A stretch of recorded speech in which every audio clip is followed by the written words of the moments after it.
Welcome to another episode of The Practical Metaphysical Journey, the place where practical meets the paranormal, the mundane meets the metaphysical, and the spiritual meets the spooky. A place where we share the experiences of our journeys here on Earth. We encourage you to listen and see what resonates, because we're all different yet the same.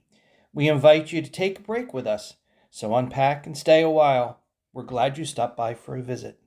And here's part 2 of our discussion on creating your own personal vision and mission. All this relates back to understanding who you are, Exactly. understanding yourself and why you do the things you do. So yeah, it's that understanding of I got triggered in that case. Yeah. But what helps you feel a sense of purpose is helping people move past that if they're in that same spot, that and same not position. Stay triggered in it, because that's such a big word that we use now. I'm triggered by this. Well, you're living in it too. What can you do to get out of that situation where you're being triggered? What if you got rid of that word? You don't always have to be ready to shoot. So, it's like, what can you do? Where can you go? You don't have to convert that other person to a point where they're not going to trigger you. Maybe that's their purpose, that they did that, so that you can now find ways to help other people that maybe feel the same way you do, or are being treated the way you're being treated. Or just feeling to yourself, that doesn't make me feel good. I want to make other people feel happy. That's good right there. The how can be a million different ways depending on the person you're with, but I want to make other people happy. Is it because it makes you happy? I hate to say it's just to validate something, but because that word gets used a lot too. But it's true. If that's what makes you happy, without sacrificing yourself doing it, I think that's a big part of it. Look at the trigger. Why did that person trigger you? Mm-hmm. I think that's maybe a good way. Doing journaling, doing meditating. God knows there's enough self-help books out there. Good God.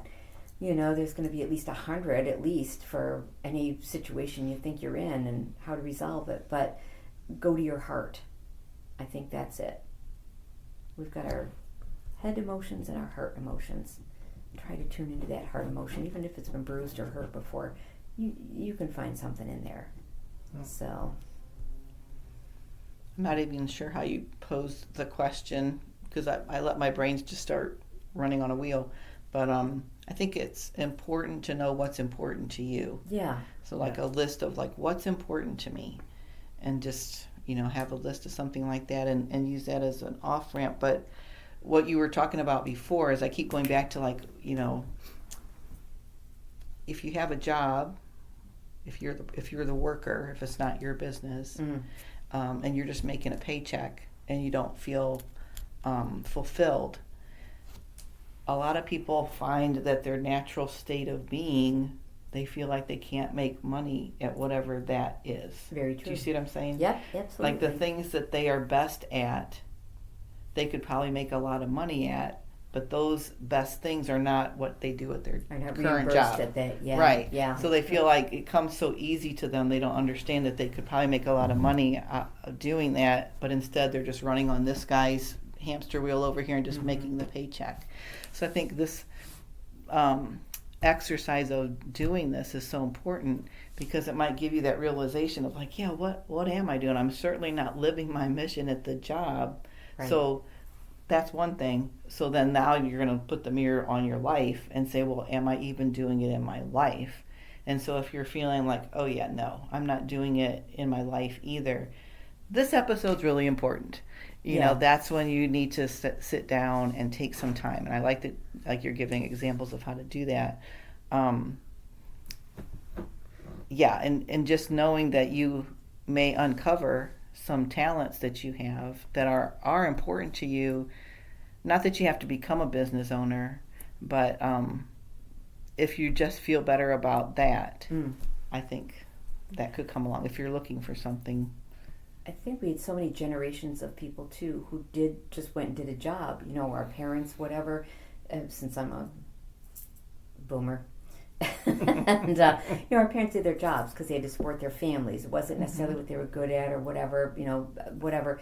But it was a way to make a paycheck to support the family, but it wasn't necessarily their dream.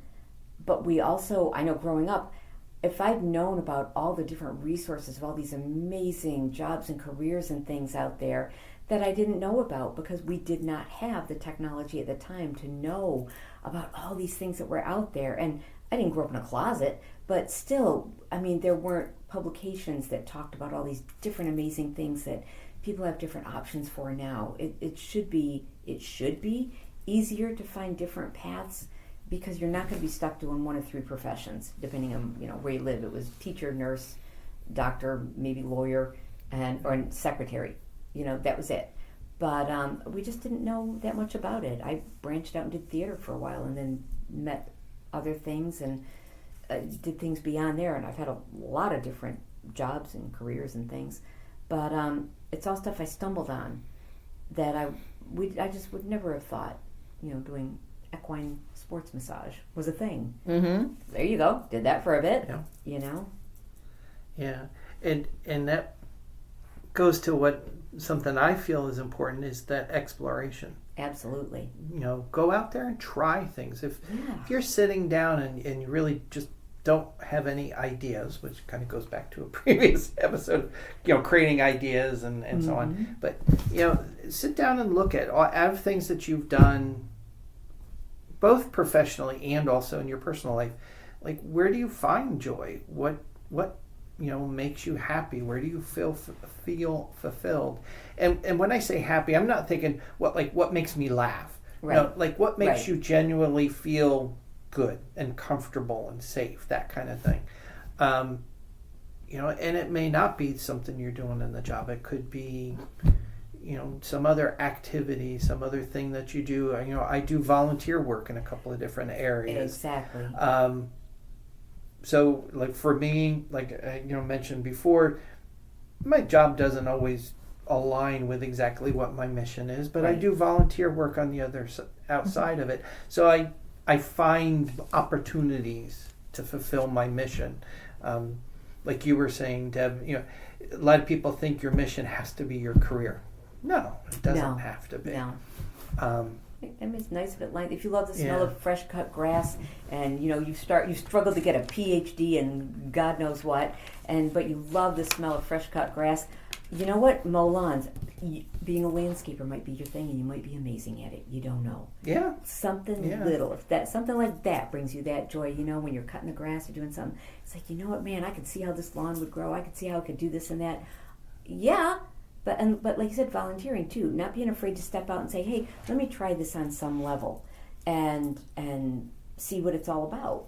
So you don't have to quit something completely and put yourself in that desperation and angst phase just to try something, and then I knew it wouldn't work. Now I'm a failure, and blah blah blah blah blah. Yeah, and places where I've volunteered, even though it's not a business per se, there's concepts of how a business runs, like having to budget and figuring out how much money do you have coming in versus going out, and how do you market the activity that group is involved in. I used to sing barbershop, so that was one of the things. So yeah, it would be an opportunity. Volunteer somewhere, and so you can see those kinds of things, and you may go, you know what, I really love the accounting end of that. I love dealing with numbers. So maybe that's where my career should go. So you can explore without having to job hop. Right. But you can get out there and try different things. Talk to people. We've got social media now. We've got access to people through email or Zoom or various other things.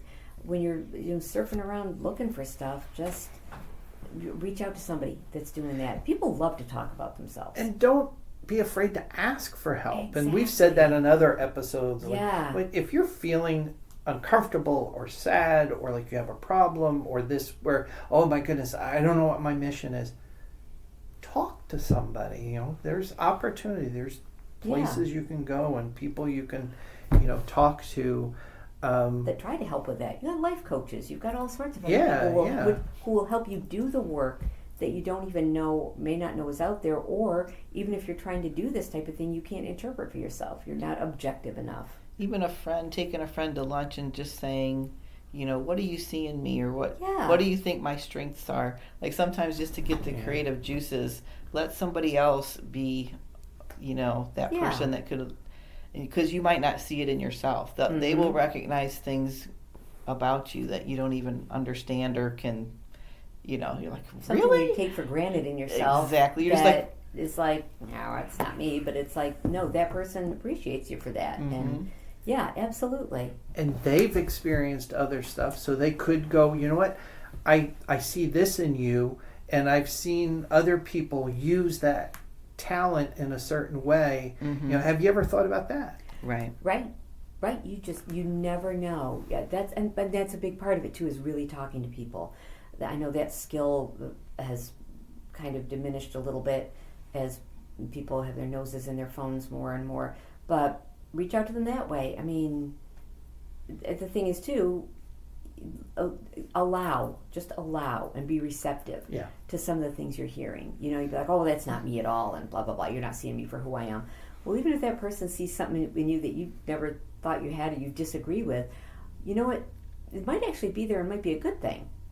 So, you know, I hear, oh, you talk all the time, you like to talk a lot. Okay, so, you know, that might be a bad thing for that particular person who has to listen to me, but there's other people who like to listen to me. Maybe few and far between, but they're there. And as you're out exploring and trying things, also realize you may find there's things you're not good at, and that's okay too. Which is good to know. You know. Yeah. If I think back about all the different things that I've tried, I haven't been good at some of those things. Yeah, something I thought would be really cool doing, I'm like, oh God, no way in hell. That is not my thing. You know, it does not make me feel good. So even though it might have a high return, like medical billing and coding, oh God, no. I thought, oh, that'd be perfect. You can make bank on that, and you can sit from home and you can do that. That is not my thing. I have people that will sign certified documents saying that is not her thing, nor do I want it to be now. But I tried it and found out that, okay, my strengths lie in other areas, and that's okay. So I think out of all of this too, like my advice would be, you know, just be open to try. Yeah. You know, sit down, start to think about it. Think about what you've already tried or do, or, you know, the friends that you're around or your family, like what do they do? Or, you know, do you and your family or your group of friends, do you go to concerts all the time and you really enjoy that? Well, maybe something music related or whatever is where, you know, you might find that the most fulfillment. But explore. I try things all the time. Try different things. Step out of my comfort zone. Like I said, I sang barbershop for a number of years. Never really sang before, like in a chorus or anything like that. But I saw, back when we used to read newspapers. Right. You know, in the classifieds, there was a little blurb that said, do you like singing? You know, come Thursday nights to whatever the location was. And there was a phone number to call if you wanted more information. I called and I got a little bit of information. I showed up. I don't know anyone. I don't know. I've heard of barbershop, but I never sang it. No clue as to what it was. And it wound up being something I did for about 15 years. Yeah. Wow. Yeah. And got to do some amazing things being part of a group that sings barbershop. So you just don't know. You don't know. I took a leap of faith when we were at a low period, and I love horses. Never really got a chance to do much with them. I took some courses, but I couldn't find a career in it, doing different things. And then I saw the ad about volunteering at a therapeutic horseback riding center. And I said, you know what? Okay, I may not be able to ride them or have them, but I can go be with them. And I made the call, and I talked to the person that was in charge of it. Oh my God, it started just this lifelong love I have of it. And even when I moved locations, because it started in Tennessee, the I mean, and the helping the children and the adults and these all various other people, not to mention being with the horses and finding out that I'm not a good horseback rider. I'm great on the ground with them, but okay, I'm not going to be an Olympic equestrian. The horses all got that memo. But I learned where I am good with them, and I do healing work with animals, with Reiki and different energy techniques. And that's where my spot was really good. Love doing that. I was able to take that into a couple of different states with me and continue on with that and volunteering and doing that type of thing. Being a volunteer coordinator because I understood some business aspect that came into play, working with parents of children, all these different things that I like to do all came into play. I just haven't done it in Florida because it's too flippin' hot. So it's too hot. I need to be in a little better shape to get back into this. But it's a huge love, and I feel that just having done that, even for the time that I did in Tennessee and Maryland, I can still be happy that I did that. And it was just that a little thing in a little weekly newspaper that popped up and said, we need volunteers, you can train to do. I'm, oh, okay. I made the call and I did it. Even at a low point where I, had to step out of my comfort zone and connected up and went and did it and started a whole big thing. So, which growing up, I never knew that was a thing. Never had a clue. So, taking those chances, being brave. And being willing to accept when it doesn't work out, because yeah, not going to be great at everything. No. I think it's important too. What you were saying is that not everything about your mission has to be what you make money at or your job. Yeah, it's much bigger and there's more depth there. And I think you can add to it. Yeah, sure. It can be, one line is great, but if you know who you are, you're going to be a complex person. So use those complexities and your traits to make that your mission. Right. The mission statements are usually fairly concise. Right. But there's a lot of, depth. Who you are behind it. Like right. you said, the vision that you have to use those skills can go on and on. Yeah. To me, that's the difference between credo and mission. Credo to me is more about what are those facets of me. Mm-hmm. I like that, yeah.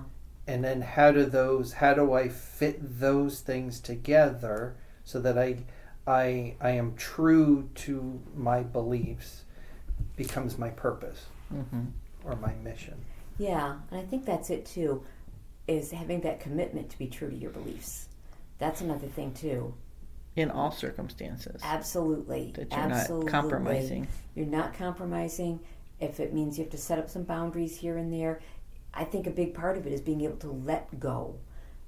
Sometimes people in our lives change, and maybe suddenly they aren't aligned with your purpose and who you are, and maybe that has to go away, or the job, or friends, or whoever it is. Sometimes you have to let go, but you don't learn and you don't evolve if you don't let go of things. You can't hold on to everything. But yeah. That starts to cause issues. Yes, absolutely. Yeah. And knowing what your boundaries are so that you know when to let go. And just because I have a thought in my head, I just can't figure out how to word what I'm thinking.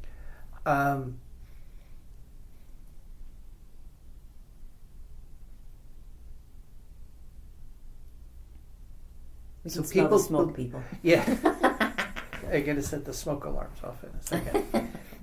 So I'm just kind of thinking, and especially of a lot of things that are going on today in the world. Yeah. Of, it's important to know yourself and what you believe in and stay true to that.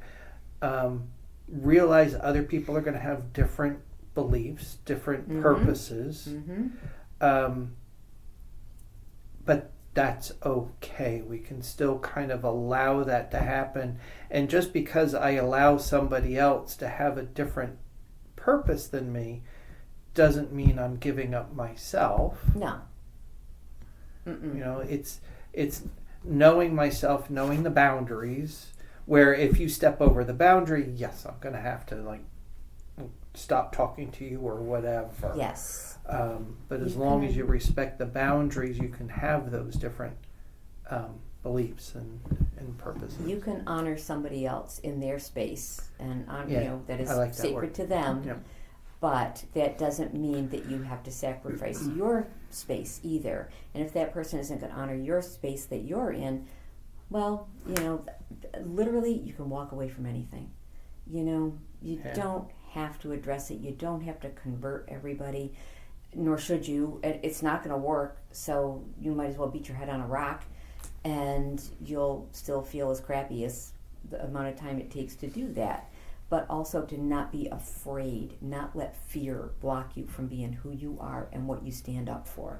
I think, again, this is a time that's really crucial for people to believe that and live it, and it's tough.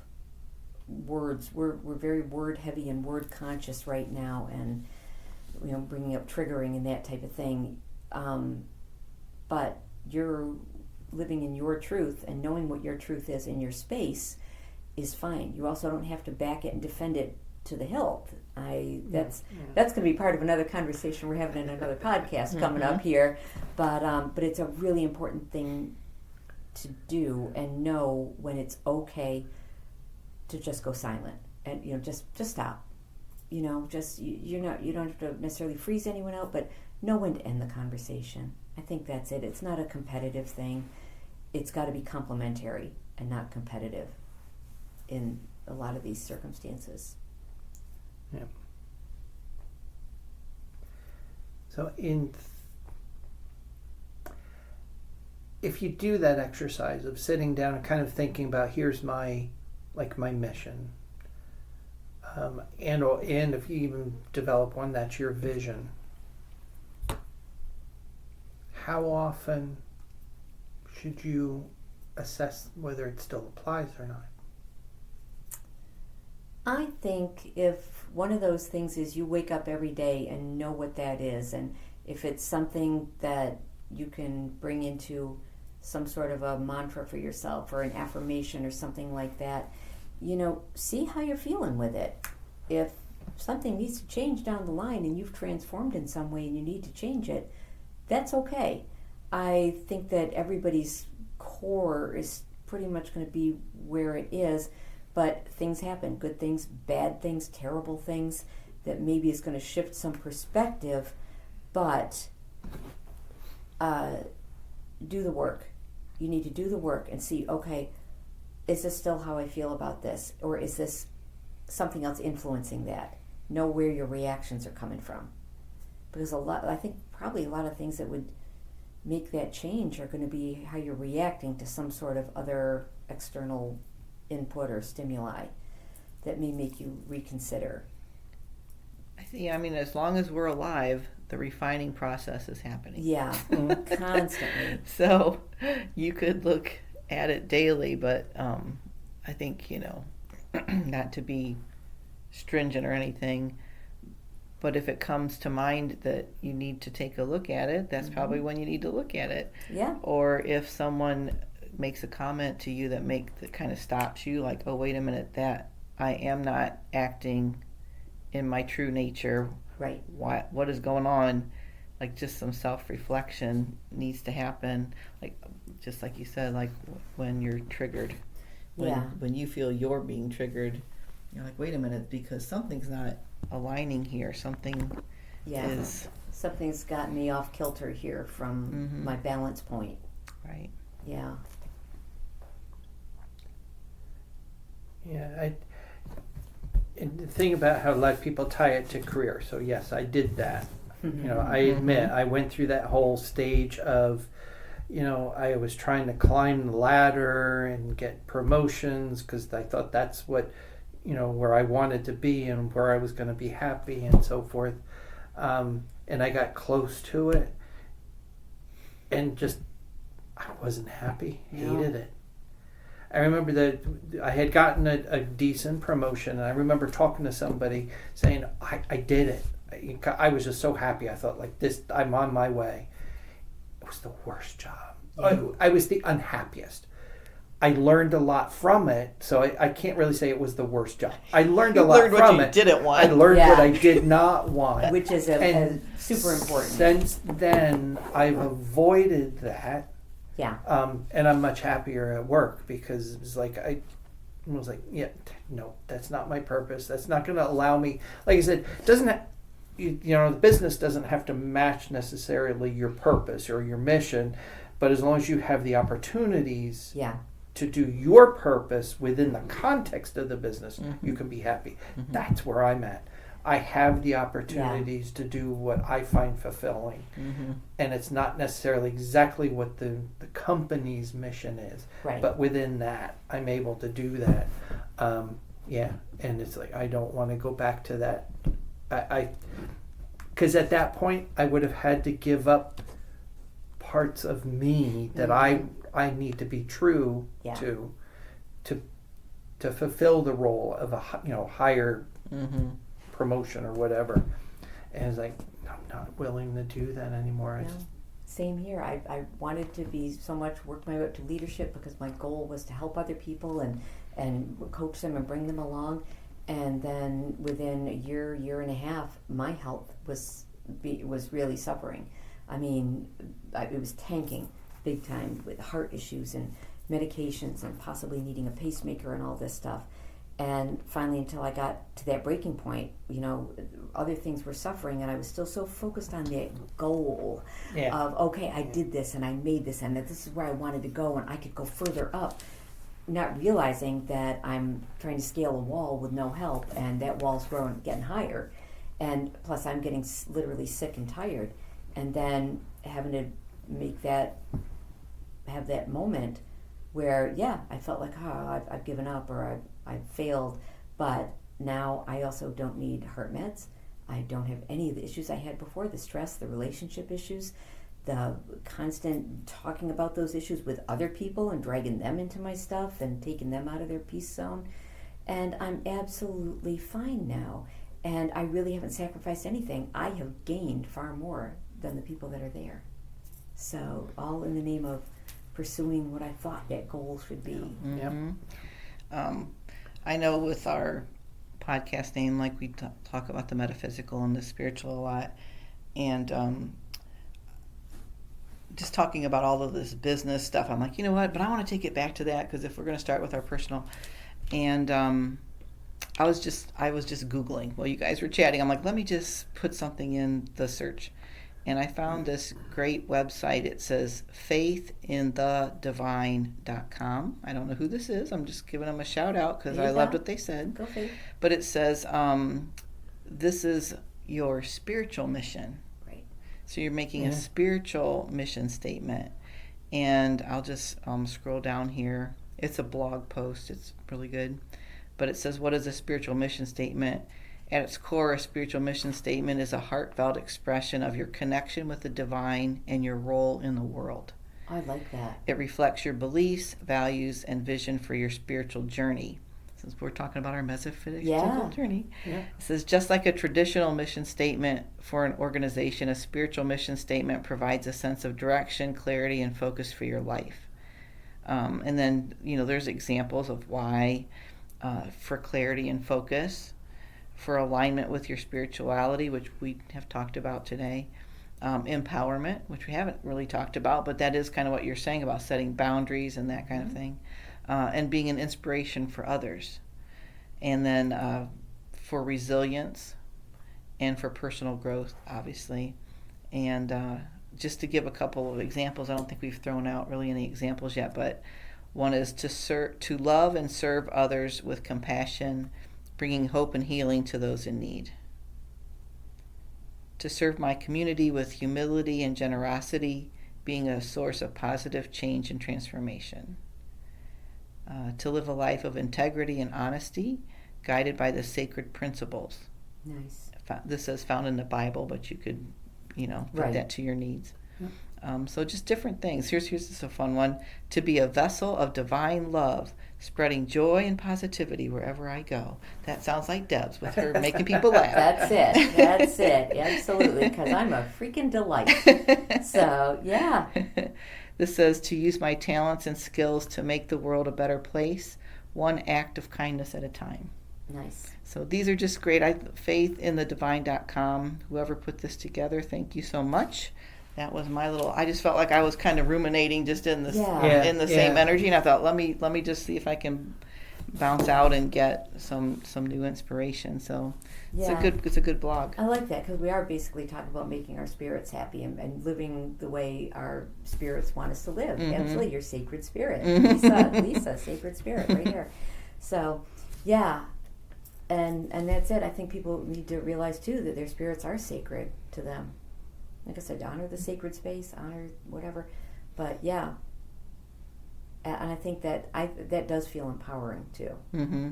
Yeah. Yeah, I know people have. I've heard the word like soul mission, like what's your soul mission? So kind of that too. That definitely needs to be what your personal mission encompasses. Is that's where you're going at? Is from your soul's energy of why did I come here? Why did I come here to this earth learning school? What am I doing with my life this time around? So, yeah, thank you for doing that because you're right. Bringing it back, that was a nice message. And I think it does just all tie together, like you were just saying. As long as you're following that, which is kind of your core, your soul, the rest of the stuff, as long as it's in alignment, you're okay. Mm-hmm. Mm-hmm. And if you're not, then start to look for ways you can change that. Oh yeah. But start there. Start with what's your soul's mission. Right. Because at your core, that's your core. Right. And everything else should align with that. So don't start. So don't start figuring out like what's my mission as far as career. Start like why am I here on Earth, and then Yeah. Which I wish I would have heard this information back when I was in my, early 20s. Mm-hmm. Like I've just had to wing it through life, But I remember bringing back to the question you asked, Deb, I do remember being in an interview one time. It was for a big hotel chain. And so they were looking for people all across the board. I happened to get a manager of some department was my guy, like this, or even the CEO. I can't remember exactly, but he was like one of the head people. And I thought, oh great, I could get this guy. And he said, so why do you think you'd be good at this job? And it was for front counter or the customer service end of the. And it just came into my mind. I said, well, I am really good at anticipating other people's needs before they even know they need it themselves. Nice. And he went, wow. He's like, that's really good. It just made an impression on him. Answers, but it just came out, I don't know where it came out of, but it really is true to me. I do that. So when I think about even in my personal life, I'm really, I like to have events. I like to be the little person that keeps the nest for everybody good and everything. Mm-hmm. And I'm always looking around that person needs this. I got to get this person, Mm-hmm. I'm always good at looking before they even go, oh, I need a napkin. Oh, she just handed one to me. So sometimes looking at how you are interacting in the world can give you some good insights into, how your soul is speaking to you. I take it for granted a lot. Yeah. Sometimes people have to tell me stuff. I'm like, oh, okay. They see it easier than I can see it. I think it is learning to listen to yourself. Yeah. We're so used to listening to everybody else out there or trying to be seen, or influencers and what influencers are doing, and that's working great and it looks great. But what is going through the motions. Yeah. Why are you? What makes you you? What can you bring to it? Mm-hmm. Not everybody on TikTok is an influencer. I got news for you. But then again, some of them don't have to be. Some of them are good just being themselves, and those are the channels you want to watch. Somebody who's living truthfully, and you can kind of see that. Yeah. You're not getting the whole story, in a 15-second blurb, but still, a lot of times you feel that coming through. So yeah. Mm-hmm. I think we could take this a lot deeper, but I know we don't have the time today. But we're just getting everybody's juices flowing on it. Yeah, things to think about out of all of that. So anything else before we... I don't have anything. Cool. Okay, well, thank you everybody for listening. Hope you found some of this useful in starting your own journey into looking at what's my soul's mission, and what's my purpose, why am I here, and how do I get all that into alignment. And as we've mentioned in other podcasts too, a lot of this can get emotional, so definitely seek help, even if it needs to be professional help. If you feel like it's that deep, definitely go out there and talk to people, and like I said, get the help if you need to, because doing it alone, there's a lot there to unpack. So definitely can help. Let us know what you think if you listen to this. So put comments down in there, or like, what do you feel your mission is, and how did you get to that point of knowing that that's kind of why you're here and what you're doing. So thanks again for joining us in another episode, and make it a great day. Thank you.